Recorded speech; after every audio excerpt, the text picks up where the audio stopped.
Bien, bonjour.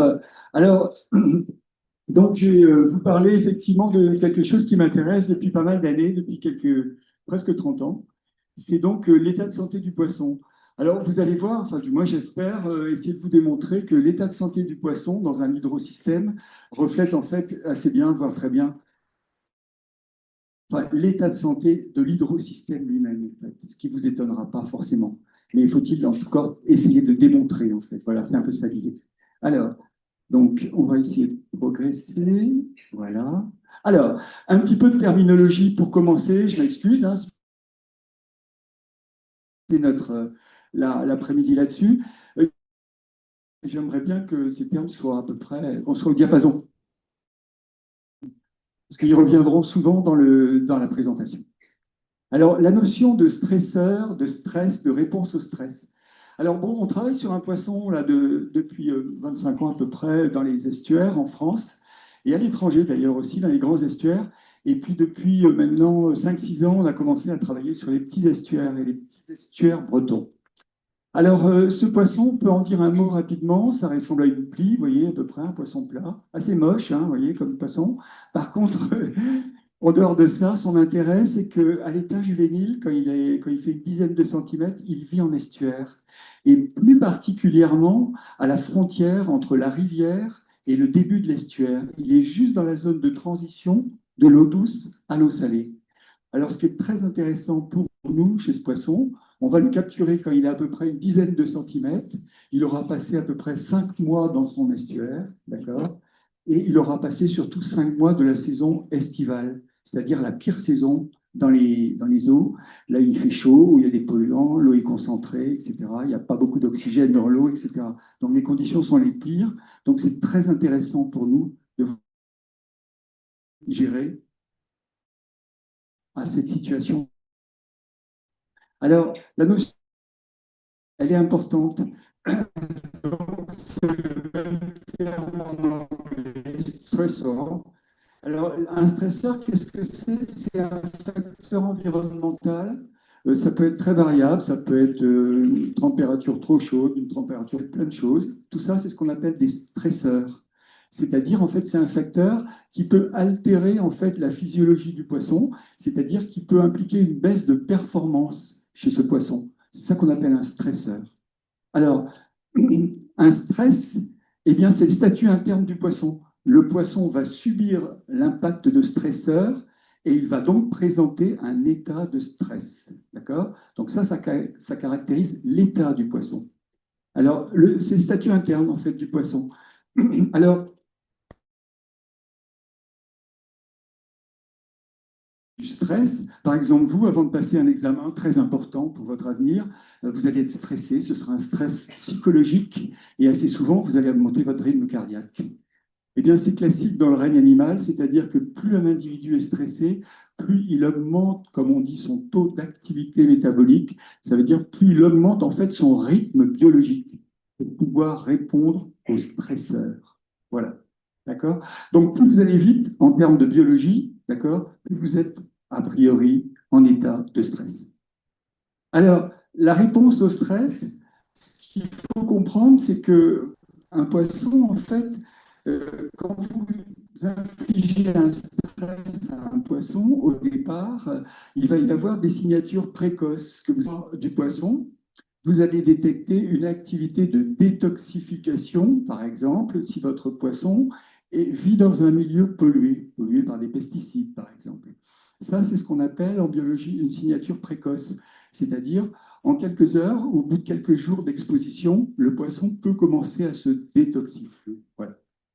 Alors par contre, si vous continuez si vous maintenez votre stress ou si vous augmentez l'intensité du stress chez votre poisson, eh bien là, la réponse va être plus globale. Le poisson va par exemple modifier son métabolisme énergétique. Qu'est-ce que ça veut dire?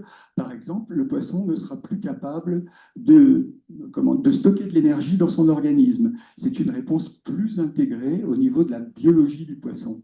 Et puis au final, si vous continuez, si vous maintenez votre stress, eh bien là, il va y avoir une perte de performance qui va être observable chez votre poisson.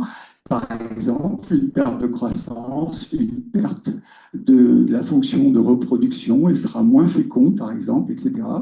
Et si vous continuez à stresser votre bête, bah, vous savez ce qui va se passer, c'est-à-dire qu'il va tomber malade et au final, il va mourir, bien entendu. Alors, je vous rassure, hein, chez nos fées, on est plutôt dans cet état-là, c'est-à-dire on travaille entre le moléculaire et le physiologique. Alors, ce qu'il faut comprendre, c'est que l'intégration des réponses au niveau biologique est liée à l'intensité du stress. Plus vous stressez un animal, évidemment, et plus il va vers la pathologie, voire vers la mort. Alors, maintenant, si on regarde un petit peu le contexte, dans quel contexte on s'inscrit, en fait? Alors, en fait, on travaille à l'échelle des bassins versants. Vous savez ce que c'est tous, bien sûr, qu'un bassin versant. Hein, c'est l'entonnoir, en quelque sorte, qui va récupérer tous les eaux de pluie sur une aire donnée, en fait, une aire géographique donnée. Et sur ce bassin versant, vous allez évidemment observer un certain nombre d'activités anthropiques d'ordre très varié. Ça peut être des piscicultures dans la rivière, ça peut être des activités liées à l'élevage, à l'industrie, des rejets domestiques, etc. D'accord? Différentes pressions anthropiques. Alors, qu'est-ce qui va se passer? Eh bien, tous ces éléments, toutes ces activités anthropiques ont tendance à rejeter évidemment des effluents dans la rivière. Les effluents, c'est-à-dire des polluants de nature diverse. Alors, qu'est-ce qui va se passer? Par des mesures hydrobiologiques, vous pouvez voir si est-ce que les activités humaines se traduisent-elles par une dégradation de la qualité de l'eau. D'accord? Alors, vous pouvez utiliser de l'hydrobiologie au sens large. Vous pouvez mesurer même des éléments de chimie, effectuer ce qu'on appelle de la chimie des polluants. Alors, la chimie des polluants, ça peut être très bien exploré sur de l'eau, ça peut être très bien exploré sur du sédiment, ça peut très bien être exploré sur du poisson. D'ailleurs, on a fait les trois dans cette étude. Hein. Alors, je n'étalerai pas tout ça, mais il faut savoir que la chimie peut viser effectivement les trois milieux, donc eau, sédiment, poisson. Et puis au final, évidemment, nous, ce qui nous intéresse plus particulièrement, parce qu'on est plus des biologistes dans mon équipe, eh bien, c'est la réponse du poisson. Si le milieu aquatique, si l'eau est altérée fondamentalement, d'accord, le poisson va donc devoir répondre. Alors, on parle de multistress. Pourquoi? C'est un poisson qui vit dans un estuaire et généralement, il n'y a pas qu'un seul stresseur. C'est-à-dire que les stresseurs, les estuaires, pardon, sont des milieux où généralement on trouve plusieurs stresseurs qui peuvent activer, enfin qui sont en interaction les uns par rapport aux autres. Donc on parle souvent en estuaire de multistress. Vous allez voir comment je détaillerai un petit peu plus cette notion un peu plus tard. Alors, en résumé, vous avez compris la démarche. Globalement, j'ai résumé ici. Avec la géographie, on va essayer avec des systèmes d'information géographique, hein, on va essayer de quantifier l'usage des sols dans les bassins versants pour voir un peu la nature des différentes pressions anthropiques. Bon. On va voir avec l'hydrobiologie, est-ce que toutes ces activités anthropiques se traduisent par une dégradation de la qualité de l'eau? D'accord. Ensuite, eh bien, il de la présence de polluants dans tous ces systèmes, d'accord? Ça peut être des polluants organiques, des pesticides, ça peut être des polluants métalliques, ça peut être des pharmaceutiques, ça peut être plein de choses, des antifoulines, ça peut être plein de choses. Et au final, si la qualité de l'eau est dégradée, comment le poisson va répondre à ces altérations? Alors, le but de ce genre de travail, en fait, qui associe géographie, hydrobiologie, chimie et biologie, eh bien, c'est de produire des marqueurs diagnostiques. En fait, on a essayé dans ce travail de produire des marqueurs qui sont appelés à devenir des aides à la décision pour les gestionnaires des bassins versants. Pour leur faire comprendre dans quel état est leur système et qu'ils peuvent trouver des moyens pour améliorer, si possible, l'état de santé de leur hydrosystème. Alors, il a fallu, donc là, le travail a été mené sur ce qu'on appelle des petits fleuves côtiers bretons. Un petit fleuve côtier, c'est un système qui fait quelques dizaines, la rivière principale fait quelques dizaines de kilomètres de long, et le bassin versant fait entre 100 à 400 km². C'est des petits systèmes hein, qu'on connaît tous. Il y en a à peu près 300 à 400 qui sont identifiés en Bretagne. Donc, on n'allait pas travailler sur les 400. Hein. Il aurait fallu plusieurs vies pour le faire. Donc, on a essayé de sélectionner de la façon la plus judicieuse que possible, entre guillemets. On s'est dit, bon, qu'est-ce qu'on va retenir comme système? L'idée pour nous, c'était de réaliser un travail comparatif, c'est-à-dire comparer l'état des systèmes les uns par rapport aux autres, avec, si possible, en incluant, si vous voulez, toute la diversité bretonne au niveau de l'anthropisation des bassins versants. Alors, qu'est-ce qu'il y a là-dedans? Eh bien, vous reconnaissez la zone de production légumière et d'élevage assez intensif, hein, ce qu'on appelle le Léon. Bon. Vous avez une zone ici avec une production extrêmement intensive de céréales et des élevages hors sol, particulièrement soutenus, c'est le Ouessant. Tout ça, ce sont des bassins versants, hein, ce que j'ai délimité ici. Hein. Chaque petite surface correspond à un bassin versant. Bien. Sur la Dauphine, on a choisi ce système parce qu'il y avait une activité piscicole très soutenue. Il y a 3 piscicultures qui produisent à peu près 300 tonnes par an chacune, 900 tonnes de truites produites dans cette rivière par an. C'est énorme. Donc, il y a des rejets, évidemment, liés à cette activité piscicole. Et puis, on s'est intéressé à des systèmes qu'on a qualifiés de modérément anthropisés. On s'est dit, tiens, le Scorff, bah, c'est la rivière un peu emblématique à saumon de Bretagne, ça va être magnifique et tout ça. Et puis, ben, c'est pas si simple que ça, c'est pas si propre que ça. Et puis, la veine, on s'est dit que c'était peut-être un système pas mal, avec bon, de la culture légumière. Ce qui caractérise quand même ces 2 bassins versants par rapport à tous les autres, c'est qu'il y a quand même des surfaces naturelles en quantité assez importante. Hein. Une ripiscille, c'est-à-dire la végétation en bordure de rivière est plutôt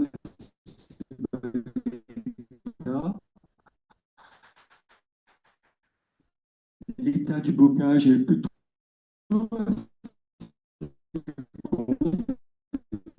par rapport aux autres systèmes.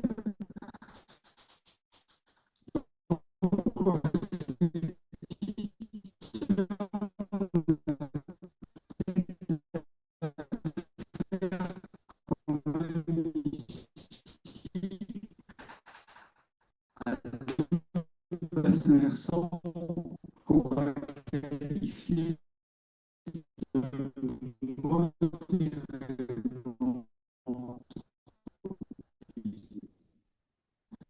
Et puis, alors, on a pris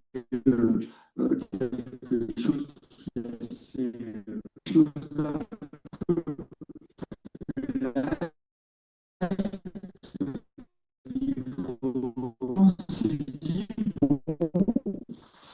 on a une masse de on va essayer de comparer tout ça et voir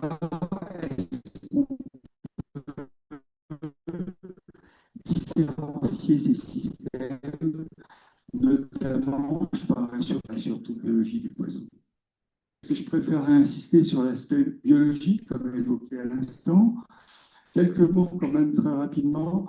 On a dosé énormément de choses dans l'eau, dans le sédiment, dans le poisson. Mais je ne vais pas lister tout ça. Ça crée à 2-3 choses, en particulier de gens parmi nous, hein, bretonnes, pas que bretonnes. La France, c'est le 3 hydrosystème, que ce soit les autres surfaces. Alors ici, c'est assez intéressant parce que ce qui a été dosé, tous les chiffres que vous voyez ici, ça caractérise la moyenne annuelle des pesticides sur la période. C'est important de retenir ça. Parce que si vous essayez de doser des pesticides dans l'eau en période sèche, vous n'allez rien trouver comme pesticides, ou presque rien. Il faut donc, si vous voulez avoir une idée de la contamination du milieu par les pesticides, il faut mesurer cela après une période de 2 à 3 jours de pluie. Là, évidemment, les sols vont être dans les 10 ou 100. Donc, effectivement, il faut choisir judicieusement cette période sur l'eau. C'est ce qui a été fait ici. Alors, en fait, la concentration de pesticides, elle se balade entre, on va dire, pour simplifier, 1 microgramme par jour. Ça ne vous dit pas forcément grand-chose. Alors, je vais essayer de vous représenter, enfin, vous expliquer à quoi ça correspond. En fait, la concentration médiane de pesticides totaux en France, hein, dans les eaux de surface, elle est de 5 microgrammes. Ça veut dire que la Bretagne se situe dans la moitié. Beaucoup mieux si on était à 1 microgramme. Et vous voyez que les eaux souterraines en France, en moyenne, sont, là c'est la moitié pratiquement, souterraines. Donc l'ensemble des hydrosystèmes sont complètement contaminés, évidemment. Il n'y a aucun système qui échappe à cette contamination. Alors, ce qui est assez inquiétant en Bretagne, c'est qu'au-delà des chiffres qui sont déjà importants, hein, jusqu'à 7 microgrammes par litre, c'est beaucoup. Hein. Donc, sur le Ouessant, ça ne vous étonnera pas forcément, hein, très forte pression agricole, élevage hors sol, très forte production de maïs, etc., bocage. Le Léon, alors, bon, c'est un petit peu meilleur en termes d'état des bassins versants. Par contre, il y a une production légumière assez massive de pesticides pour produire ces légumes. Donc, on retrouve aussi pour certains systèmes des valeurs qui se baladent autour de 7. Dans la région de Roscoff, là, vous avez notamment le Dieppe et l'Orne, qui sont des systèmes très contaminés. Alors bon, des valeurs un petit peu intermédiaires ici. Alors, ce qui m'intéresse ici, c'est de rappeler, ou du moins de vous donner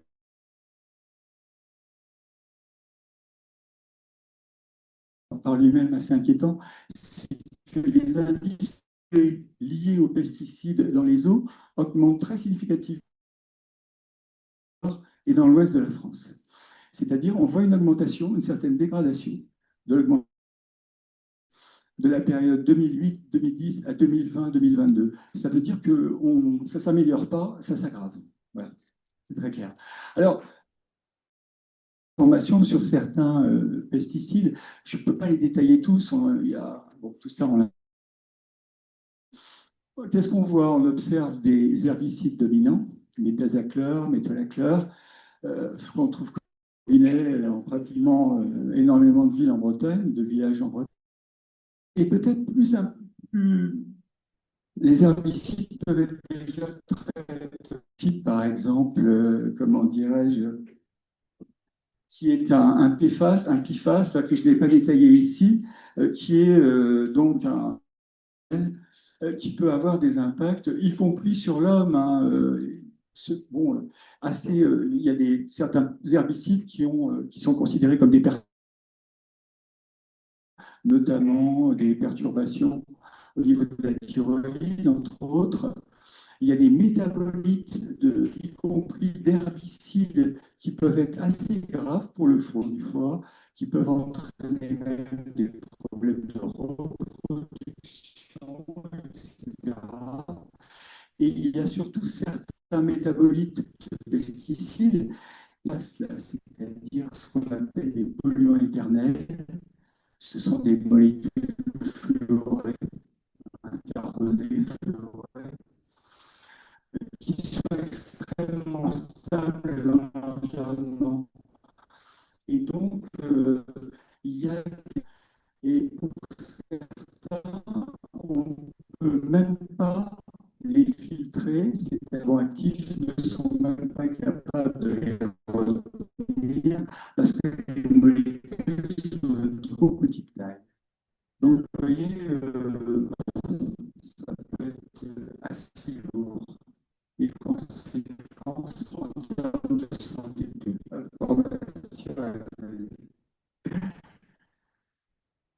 Alors, je continue sur la chimie des polluants. On a également dosé quelque chose qu'il faut pas dire. Bon, bah, les hydrocarbures, c'est un peu du polluant historique et tout ça. Il y en a toujours beaucoup dans notre environnement. Et ce qui est surtout assez remarquable, vous avez une voie systématiquement, l'estuaire est très fortement. La RN 162, je ne sais plus comment elle s'appelle, qui passe vers l'Orient, là, hein, qui va vers Vannes. Bon, effectivement, c'est une source de contamination.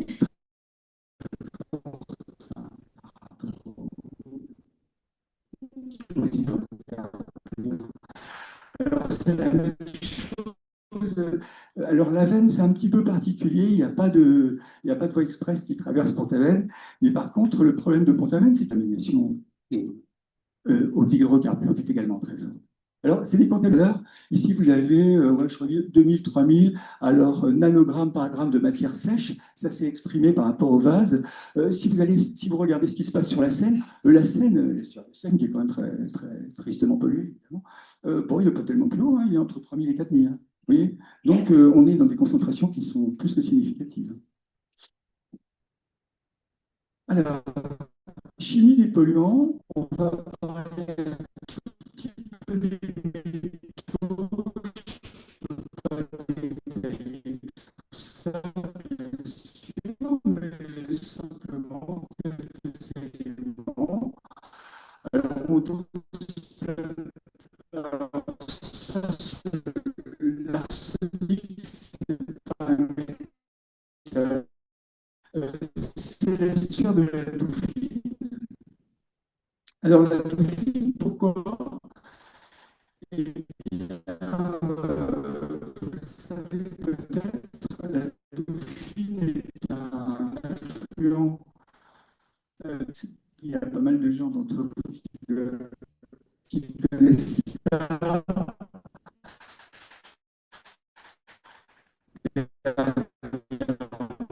Il y a eu des rivières sur la rivière pour parler de l'impact des anciennes mines de plomb argentifère. Ces mines de plomb argentifère ne sont plus exploitées depuis 150 ans. Elles sont pleines d'eau, mais évidemment, l'eau percole. Donc voilà, ça, ce sont des activités minières anciennes. Alors, je ne rentre pas dans les autres détails parce qu'on ne veut pas trop se perdre dans tous ces détails. L'impact de carrière aussi, des flux de cadmium, de cuivre, de plomb, la rade de l'Orient, par exemple, hein, qui effectivement présente une contamination métallique assez soutenue. Donc, à chaque cycle de marée, vous avez l'estuaire du Scorff qui se remplit, qui se vide, évidemment. Et ça se traduit par une contamination.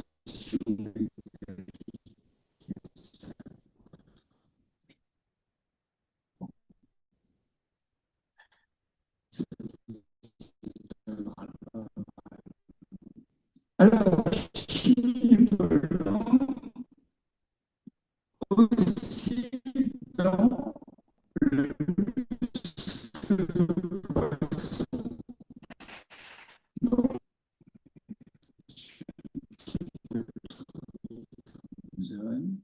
voilà. Alors, bon, ben, on dissèque le poisson et puis on prélève un morceau de muscle et puis on va doser différents éléments, les mêmes d'ailleurs, zinc, cadmium, cuivre, arsenic et tout ça. Alors, vous allez me dire quel est l'intérêt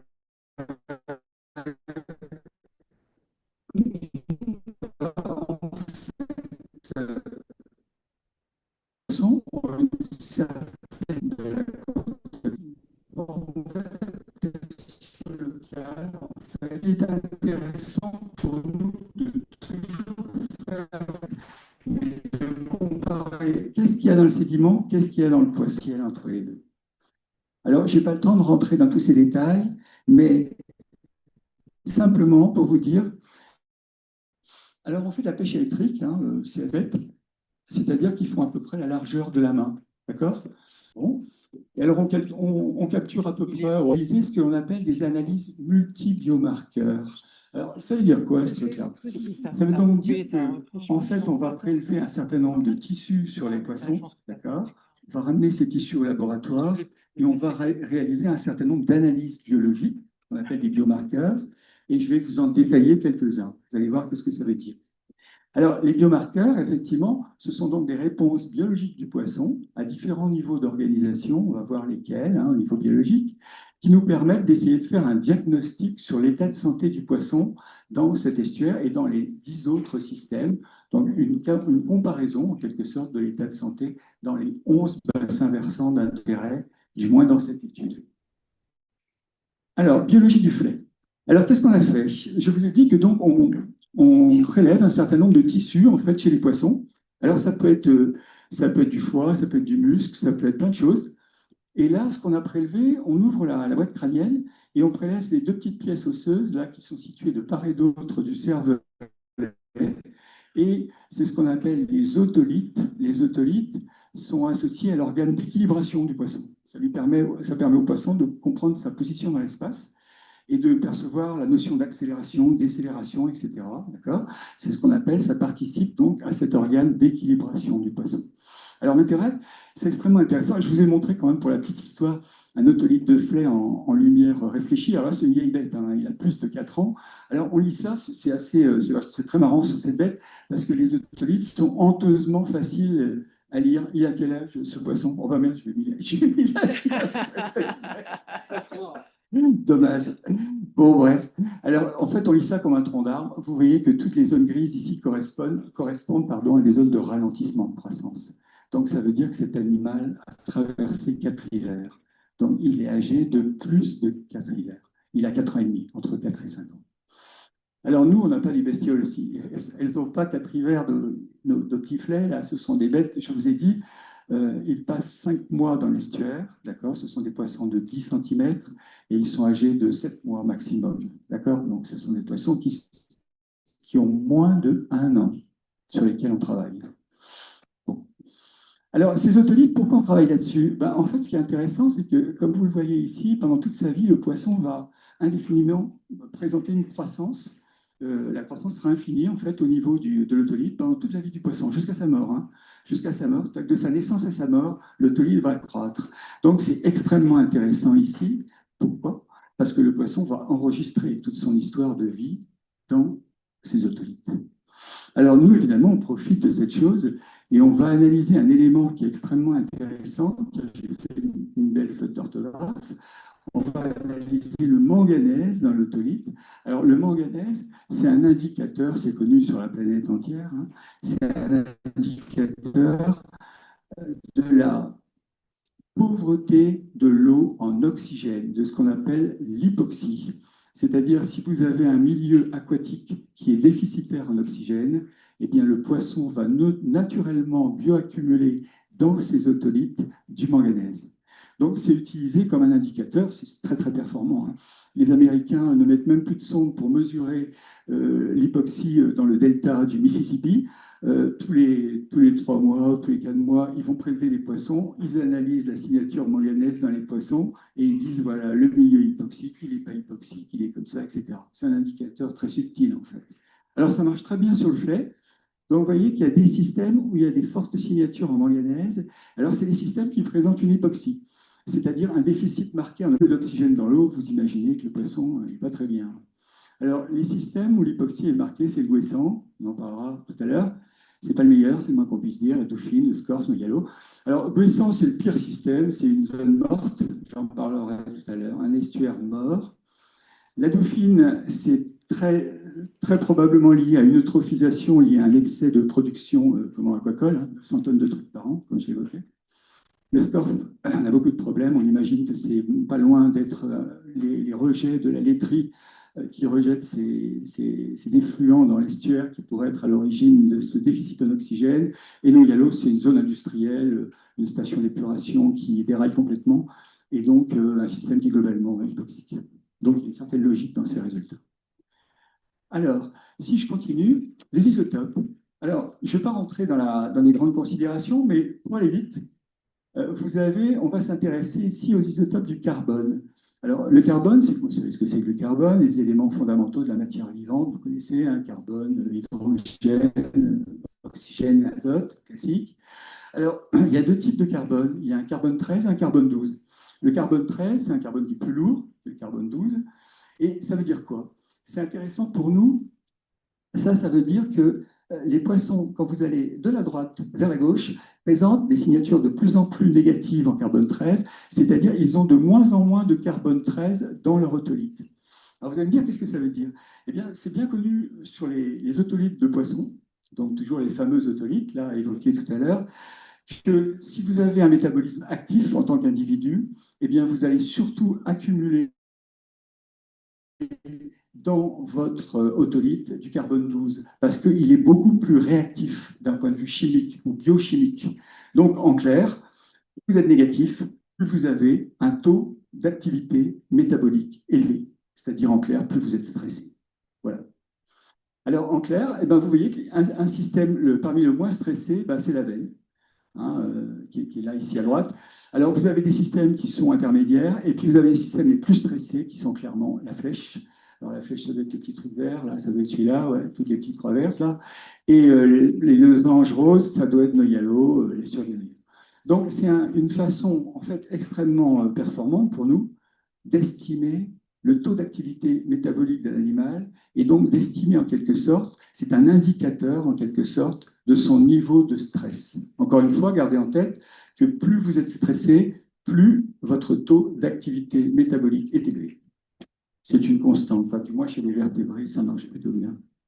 Alors, si on essaye maintenant, alors rassurez-vous, je ne vais pas commenter tout ça, hein, parce que là, ça va prendre un moment. Alors, on va simplifier le débat, mais par contre, ce qui est intéressant, c'est l'idée qu'il y a derrière. Je vous ai dit que je n'ai pas parlé beaucoup de géographie, c'est-à-dire qu'il y a des géographes qui ont travaillé dans ce projet et qui, eux, par les systèmes d'information géographique, ils ont mesuré énormément de choses sur les bassins versants. Alors, par exemple, la proportion de terre consacrée à l'agriculture, la proportion du bassin versant, hein, de la surface du bassin versant consacrée à l'agriculture, la proportion du bassin versant occupé par la végétation rivulaire en bordure de rivière, etc., etc. La densité moyenne de la population, etc. Bon, énormément de paramètres. Tous ces paramètres-là, ce sont des paramètres quantitatifs de la géographie qui sont estimés par les systèmes d'information géographique, des SIG. Donc, tous ces paramètres, on les a intégrés dans l'analyse. Alors, on ne va pas détailler les couleurs ni tout ce qu'il y a là-dedans. Et puis, on a intégré aussi les résultats de la chimie des polluants, donc géographie, chimie des polluants, l'hydrobiologie. Je ne vais pas parler d'hydrobiologie, je ne peux pas vous parler de tout ça. Si on commence à parler des nitrites et des nitrates et tout ça, on va jusqu'à demain. Donc, voilà. Et puis, les résultats de la biologie. Alors, en clair, qu'est-ce que ça veut dire, tout ce truc-là? Ce sont les relations, en fait, entre toutes ces différentes variables, ces différentes métriques, qu'elles soient biologiques, chimiques, géographiques, hydrobiologiques. Et ça, qu'est-ce que vous voyez en face? Eh bien, c'est la typologie. C'est-à-dire, vous voyez par exemple que Dieppe, Flèche, Quimadec, Abervrac, eh bien, sont caractérisés par une agriculture qui est forte, un état d'élevage, une pression d'élevage qui est forte, etc. etc. L'Orne, par exemple, c'est l'usage des phytosanitaires, c'est-à-dire les pesticides très forts. Ici, MN-otolite, ça veut dire plutôt on va vers l'hypoxie, etc. Vous pouvez faire le système des 11 systèmes sur lesquels on a travaillé, d'accord? À partir de ces métriques, c'est-à-dire de ces données biologiques, etc. Alors, il y a un truc qui est intéressant là-dedans, c'est que vous voyez les assures agricoles. Les plus agricoles, ceux qui sont les plus montés, plus sont impactés par l'agriculture. Hein, ici, vous avez, c'est un peu particulier, c'est pisciculture, contamination métallique, c'est un milieu un petit peu particulier. Agriculture modérée, pince et escorce, pas trop mal, ça va un petit peu mieux. Et puis l'urbanisation. Et hop, très intéressant pour nous, un système à part. Clairement, on se disait, est-ce qu'il y a un système qui est nettement moins multi-stressé que les autres? C'est-à-dire, en clair, on sait bien qu'un système avec zéro stresseur, ça n'existe plus, pas plus en France que sur la planète. Donc, tous les systèmes sont stressés ou multi-stressés. Donc, nous, ce qu'on cherche, c'est en quelque sorte le moins 10 ans, c'est-à-dire le système qui peut faire objet, office de estuaire de référence, entre guillemets. Ce n'est pas une référence absolue, c'est une référence relative. On a notre système ici, moins anthropisé. On va considérer que c'est un système de référence pour la suite de notre travail. Vous allez voir comment on a intégré cette notion. Alors maintenant, un petit peu de biologie moléculaire pour terminer. Alors rassurez-vous, hein, ça va être vite fait. On part du poisson, on prélève le foie, on va extraire les protéines sur ce foie, d'accord? Ces protéines vont être ensuite, on va les fragmenter en peptides, on va les digérer partiellement, on va passer ça en spectrométrie de masse, une grosse machine avec des robots et tout ça, c'est plus les petites mains qui travaillent, c'est la machine. Et puis, qu'est-ce qu'on va faire? On va identifier et quantifier 800 protéines par foie de poisson. Alors, ce qu'il faut voir, c'est que le foie de poisson, c'est gros comme la pointe d'une allumette, d'accord? Ça fait 20 milligrammes. Donc ça, c'est la biologie moléculaire. C'est-à-dire, c'est de la biologie de masse. Avec très peu de tissus, vous pouvez avoir des centaines de données. Alors, vous allez me dire, mais à quoi ça sert tout ça? À quoi ça sert d'identifier et de quantifier 800 protéines? Eh ben, faites le parallèle par rapport à vous. Si vous êtes malade et que vous allez voir le médecin, vous n'attendez pas à ce que le médecin vous dise, vous êtes malade, vous le savez, merci, vous n'êtes pas complètement idiot, c'est bien pourquoi vous allez voir le médecin. Par contre, ce que vous attendez du médecin, c'est qu'il vous dise pourquoi vous êtes là. Par exemple, s'il y a un doute sur votre état de santé, peut vous prescrire une analyse de sang ou un truc comme ça. Bon, tous, on a eu des droits des analyses de sang, bien entendu, mais vous savez que quand vous faites une analyse de sang, on va vous analyser quoi? 20, 30, bon, une trentaine de marqueurs. Les globules rouges, les globules blancs, le sucre, le fer, le calcium, ce que vous pouvez imaginer, tout un tas de trucs. Mais vous allez avoir une liste de biomarqueurs sanguins, une vingtaine. Eh bien là, on a des biomarqueurs sur le foie, c'est pas 20, c'est 800. Donc vous imaginez la puissance de tir. En fait, qu'est-ce qui se passe? C'est que chaque protéine, en fait, ici, a un rôle fonctionnel à jouer par rapport à la cellule, par rapport à l'organisme. D'accord? Donc nous, ce qui va nous intéresser, c'est est-ce qu'il y a des protéines qui sont dérégulées par les stresseurs, d'accord? Par les multistresseurs. En clair, ce qui nous intéresse, on a un système qu'on considère relativement comme un système de référence, qui est la veine, d'accord? Et donc, on va se dire, ben voilà, on va quantifier telle protéine sur la veine, on va voir son niveau, d'accord? Je vais quantifier la même protéine sur le SCORF, par exemple. Où est ma protéine? Est-ce qu'elle est plus exprimée sur le SCORF? Est-ce qu'elle est moins exprimée sur le SCORF? Vous voyez ce que je veux dire? C'est ça que j'appelle une dérégulation. Ce n'est pas parce qu'une protéine est surexprimée que c'est plus grave pour l'individu que si elle est sous-exprimée. Nous, ce qui nous intéresse, c'est la dérégulation. Il y a un système physiologique qui commence à déconner, qui commence à dérailler. D'accord? Alors, donc nous, ce qu'on a fait, eh bien, on a étudié donc, les 800 protéines, bien sûr, hein, puisqu'on a cette masse d'infos, et on a comparé donc, les 800 protéines dans chaque estuaire par rapport à l'estuaire de référence, c'est-à-dire par rapport à la veine, pour voir s'il y avait des dérégulations. Alors, les résultats, alors j'ai résumé ça, hein, parce qu'évidemment, ça rentre dans quelques petits tableaux, mais là, j'ai fait simple. J'ai regroupé ici les protéines par grande fonction. Par exemple, il y a un certain nombre de protéines qui sont associées à la détoxification.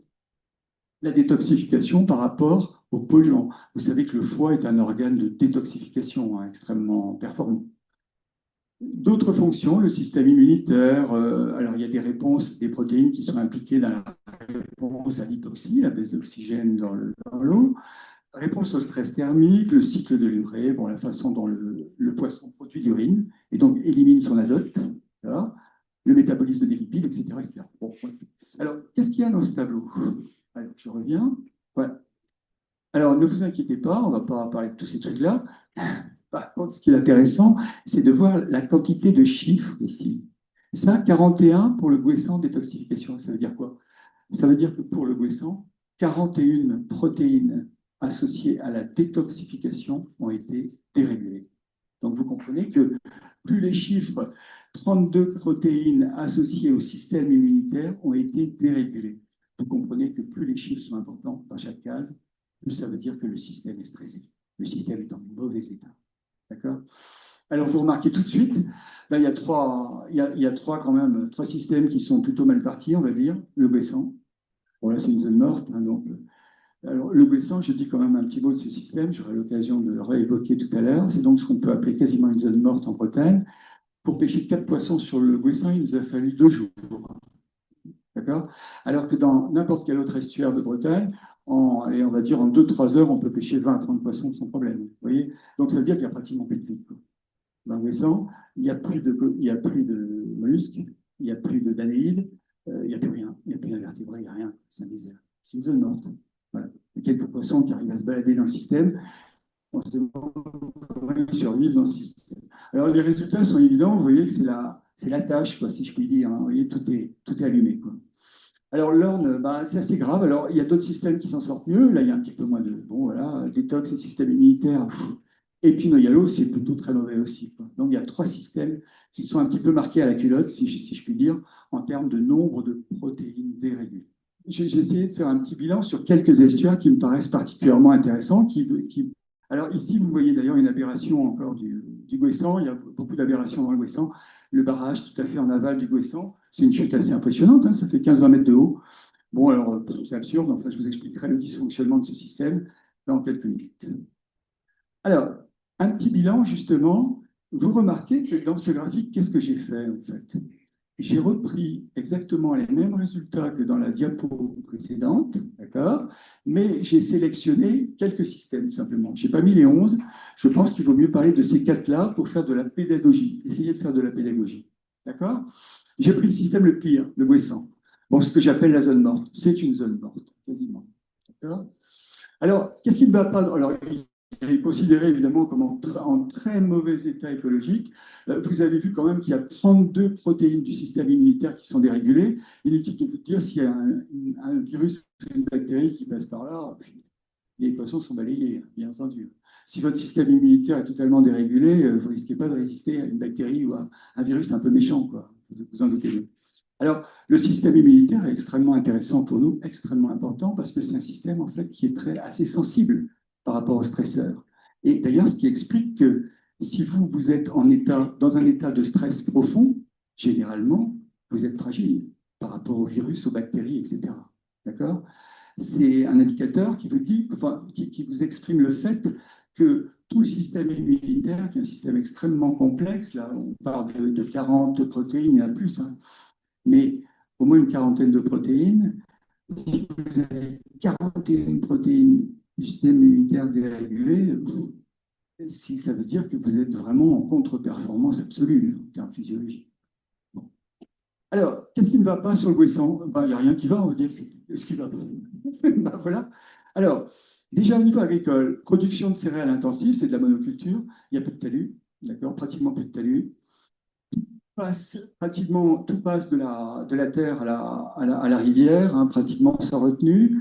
Il y a des élevages hors sol extrêmement soutenus, une énorme station d'épuration à Lamballe qui déraille assez fortement, qui est alimentée par de l'agro-industrie.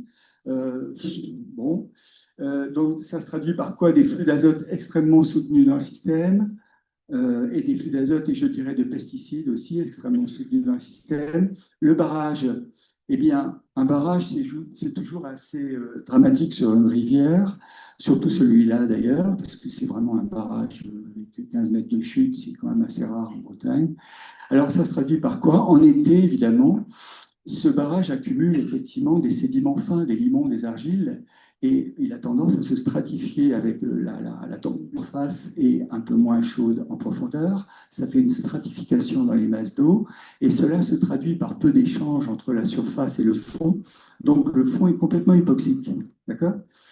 Donc évidemment, c'est un peu la totale, c'est-à-dire ça produit des eaux hypoxiques, ça produit des eaux chaudes, le stress thermique, et ça produit évidemment, en plus, j'ai oublié de vous dire que sur le Gouessant, cerise sur le gâteau, ce système présente un excès chronique en phosphore, hein, lié probablement à la station d'épuration de Lamballe qui déraille assez dur. Alors, ça veut dire que vous avez des grosses quantités de phosphore qui sont, comment dirais-je, stockées dans le barrage. Ce phosphore est généralement absorbé sur des particules fines, limon argile, mais sous certaines conditions de température et d'hypoxie, ce phosphore peut se désorber, c'est-à-dire se remettre en suspension. Et alors, qu'est-ce qui se passe? Eh bien, le phosphore, c'est un élément parfait pour le développement de cyanobactéries. Ça veut dire, les cyanobactéries, vous connaissez un petit peu, c'est ce qu'on appelle les algues bleues, hein. Ce sont des microalgues toxiques qui peuvent dégager des toxines qu'on appelle des cyanotoxines. D'accord? Donc, tous les étés, alors c'est la totale.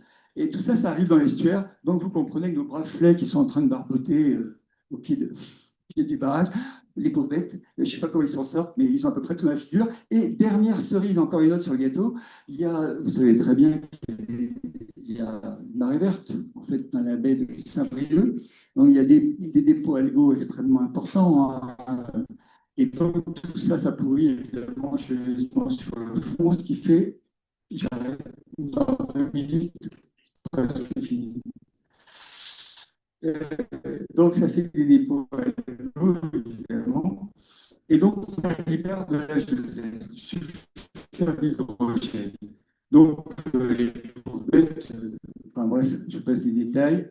Vous comprenez bien que c'est du très mauvais état écologique. Enfin, on ne peut pas dire que c'est une zone morte, quoi. Bon. Alors, petite comparaison qui m'a paru la plus intéressante. Je ne parlerai pas du Noyalo, parce que de Noyalo, bon, bah, ok, c'est industriel, c'est pas Jojo. Alors, plus intéressant, Horn versus Guillec. Ce sont agricoles, anthropiques, sont quasiment les mêmes sur ces deux bassins versants. D'accord? Donc, on s'attend à avoir le même résultat pour l'état de santé du poisson. Or, ce n'est pas du tout le cas. Regardez. Ici, vous avez plein de systèmes qui sont dérégulés. Là, c'est beaucoup plus light. D'accord? On se dit, tiens, c'est bizarre, il y a un système où quand même il y a une dérégulation physiologique énorme, et un système où la dérégulation est beaucoup plus faible. Or, qu'est-ce qu'ils partagent en commun? Production légumière, élevage hors sol. Dernier kilomètre en aval de la rivière, eh bien, l'Orne a été passé au bulldozer, c'est-à-dire il a perdu sa méandrisation. D'accord? Il a perdu son faciès de rivière avec des alternances, radier, mouille, etc. Et surtout, il a été chenalisé. D'accord? Donc là, c'est désastreux. C'est-à-dire que la rivière, chenalisée, on parle de rivière rectifiée, chenalisée, eh bien, les capacités d'auto-épuration sont quasiment nulles. Là aussi, stratification des masses d'eau, pas d'oxygène sur le fond. Les eaux circulent peu, évidemment, puisqu'il y a une grosse hauteur d'eau. Donc, aucune capacité d'auto-épuration, donc mauvais état écologique. Ici, le même système, sauf que dans les 3 derniers kilomètres, la rivière a gardé sa méandrisation naturelle. Elle est dans son lit naturel, avec une alternance de faciès, radier-mouille, etc. Et là, eh bien, c'est toujours la même chose. Quand on fout la paix à la nature, elle se débrouille très bien. Elle se débrouille d'ailleurs très bien sans nous, plutôt d'ailleurs, hein, généralement. Elle n'a pas besoin de nous. La rivière, fonctionner dans son lit, garder le méandrage, et puis garder surtout l'alternance de faciès, ce qui permet à la rivière d'exercer une auto-épuration. Et donc là, ça se traduit par un état écologique moyen, donc une situation qui est nettement meilleure. L'objectif de ce travail, eh bien, c'est évidemment pour la biosurveillance, je pense que ce sont des outils assez intéressants. C'est un travail collectif, hein. Il y a une quinzaine de personnes qui ont travaillé pendant 3, 4, 5 ans, hein, sur ce projet-là. Donc voilà. Pourquoi c'est un travail intéressant pour moi? C'est que le choix des sites, il est bon. Un estuaire, c'est quoi? C'est une zone c'est un exutoire du bassin versant. Donc toutes les saletés, si je puis dire, que vous produisez dans le bassin versant, ils vont arriver dans l'estuaire. Bon. Donc le choix du site est bon. Deuxièmement, le choix du modèle biologique. Moi, le choix du modèle me paraît très bon. Pourquoi? Parce que c'est un poisson qui est largement distribué en Europe, qui est polio-résistant, d'accord, et qui est surtout un très bon enregistreur de son environnement. Donc, choix du site plutôt bon, choix du modèle biologique plutôt bon. Maintenant, le choix des marqueurs biologiques. Eh bien, les marqueurs biologiques, vous avez vu que c'est un poisson, c'est un enregistreur. C'est presque comme si vous mettez un enregistreur dans l'eau. Il enregistre très bien les signatures et en plus, on peut faire de la biologie moléculaire. Ça a l'air de donner des chouettes résultats pour faire du diagnostic sur l'état de santé. Donc, les 3 paramètres sont réunis: de la biosurveillance, un bon site de prélèvement, un bon modèle biologique, des bons biomarqueurs. C'est ça les 3 conditions. Elles sont réunies. Donc, les résultats sont plutôt bons. Voilà. Alors, donc, ce qu'on espère maintenant, c'est que ce travail puisse servir de... C'est la méthode qui importe maintenant, c'est se dire, ben voilà, s'il y a des gestionnaires des bassins versants qui sont intéressés par cette approche, ben, ils peuvent la mettre en œuvre. Tout le monde peut faire ça. Il suffit de contacter les scientifiques qu'il faut et le boulot peut être fait ailleurs. Donc voilà. Et puis, ça peut permettre surtout aux gestionnaires des bassins versants de voir comment évoluent les bassins versants. Dans 10 ans, on pourrait faire la même manip, même pas dans 5 ans, dans 2 ans. Est-ce que tous les biomarqueurs qu'on a mesurés sur le fleuve, ils sont dans le même état? Ils sont dégradés ou ils sont améliorés? Voilà. Donc, ça peut devenir des outils d'aide à la décision. Et puis, dernière chose, alors moi, c'est un truc qui m'intéresse. Si j'étais pas retraité depuis 5 ans, je démarrerais sur un truc comme ça. C'est évidemment les perspectives de recherche en cancérologie comparée. C'est extrêmement intéressant parce que il faut savoir qu'on est beaucoup plus proche du poisson qu'on ne peut l'imaginer. On se dit, ouais, un poisson, oh, c'est un peu comme un insecte et tout ça, ça ne ressemble à rien par rapport à un être humain. Détrompez-vous, nous avons 70% de protéines communes avec les poissons. C'est-à-dire les poissons ont des systèmes de régulation pratiquement aussi sophistiqués que nous.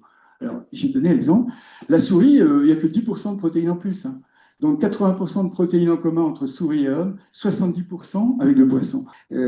Cette espèce est particulièrement apte à résister au cancer. On observe dans le à des cancers, ou pratiquement jamais à des cancers. Donc, ça veut dire que cette espèce a des capacités exceptionnelles par rapport à par rapport au cancer. Donc, évidemment, ce qui est extrêmement intéressant d'un point de vue, est-ce qu'il est plus capable de protéger son adhérent au stress oxydant, comme on dit, etc. Il y a plein d'interrogations. C'est un sujet d'intérêt majeur. Hein. Et donc, il y a pas mal de gens qui commencent à s'intéresser à ça, aux capacités de résistance particulières de certaines espèces de poissons par rapport au cancer, tout en sachant que si on arrive un jour, j'espère, à comprendre en termes de nouvelles thérapies par rapport à des gens qui sont atteints de cancer, bien entendu. Voilà, j'en ai terminé. Merci.